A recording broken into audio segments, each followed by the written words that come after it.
aqui eu tenho uma situação que é a seguinte. Em certo instante de tempo, eu tinha as pessoas aqui que eu desenhei, esses bonequinhos que eu desenhei, nessas posições. Passaram os 10 segundos, né?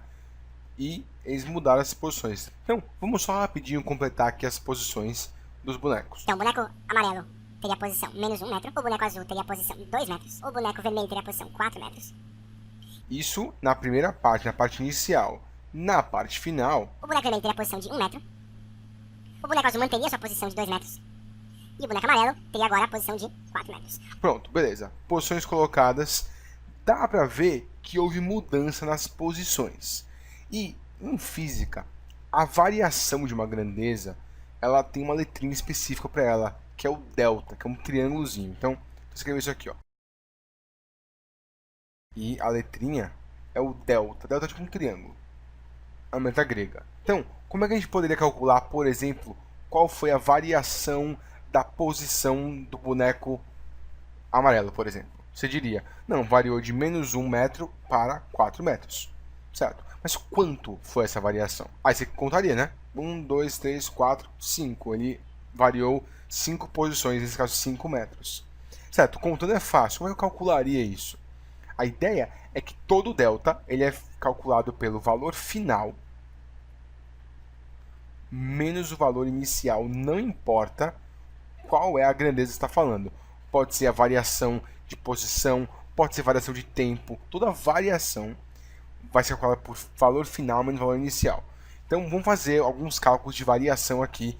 Qual seria o delta S, ou a variação de posição do boneco amarelo? Bom, é valor final menos valor inicial. O valor final tem que ser esse aqui, né? Então foi 4 metros menos 1. Então cuidado com isso. Aqui é uma subtração, então fica menos 1 metro. Calculando isso bom, matematicamente, né? Tenho menos 1, fica mais 1, fica 4 metros mais 1 metro, isso vai dar 5 metros. Então essa foi a variação de posição, ou melhor falando, foi o deslocamento do boneco amarelo. Ele se deslocou daqui para cá, e isso foi quanto ele andou. Andou 5 metros. Fazendo a mesma coisa para os outros bonecos, seria como? Para o vermelho, por exemplo, seria como? Seria delta S igual a posição final, que é 1 metro, menos a posição inicial, que é 4 metros. Calculando isso aqui matematicamente dá menos 3 metros. Um delta S, uma variação negativa. Tem problema isso? Não. Variação negativa significa que ele foi para o lado contrário, né? O amarelo foi para o lado positivo, digamos assim. Ele estava indo nessa direção aqui, ó, que é a direção para os meus positivos. E o vermelho estava indo para essa direção aqui, que é em direção aos meus negativos. E é por isso que faz essa diferença. Não está errado. Menos 3 metros é um deslocamento válido. Não se preocupe com isso. Não surta com esse negócio. E o delta S do azul, que é o mais fácil de todos. É a posição final do azul, que é 2 metros, menos a inicial do azul, que também é 2 metros. O que dá 0 metros. Quer dizer que ele não teve nenhum deslocamento. Ele não variou a posição dele.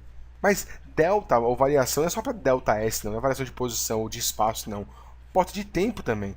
Porque eu tenho um tempo inicial, não tenho? Isso aqui é meu tempo inicial. Isso aqui é meu tempo final. Então eu poderia calcular também uma variação de tempo, um delta t, que seria o tempo final, que no caso, olhando para cá, foi 10 horas, 37 minutos e 25 segundos.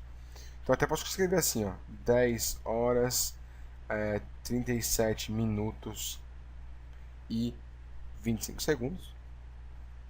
Isso é o tempo final, né? Menos o tempo inicial. O tempo inicial é 10 horas, 37 minutos e 15 segundos. Tá. Isso não é tão matematicamente correto, porque você não tem um número, você não tem uma grandeza aqui, você tem uma grandeza que é o tempo em várias unidades diferentes. Assim, dá pra fazer. Se você perceber, você vai fazer o seguinte, você vai, bom, 10 horas menos 10 horas, tá matado aqui, morreu aqui, 37 minutos parou aqui, basta você fazer é 25 segundos menos 15 segundos. Então, o delta t, a variação de tempo, vai ser 10 segundos só. Isso não está matematicamente certo. Ó, a resposta é certa, mas o processo não está muito certo, não. O que deveria fazer mais corretamente seria fazer as 10 horas e esses minutos aqui, 37 minutos, virarem todos segundos. Aí daria uma quantidade bem grande de segundos e subtrair as quantidades. Seria tipo assim, seria um delta t igual a 38.245 segundos. tudo em segundos. Menos isso aqui, que você faz de cabeça, fica 38.235 segundos. E se você fizer a diferença, a subtração desses dois tempos, aí aqui está mais matematicamente correto, isso aqui vai dar a mesma coisa, 10 segundos, pelo amor de Deus. Então, essa é a ideia do delta, da variação. É só você fazer o valor final menos o valor inicial.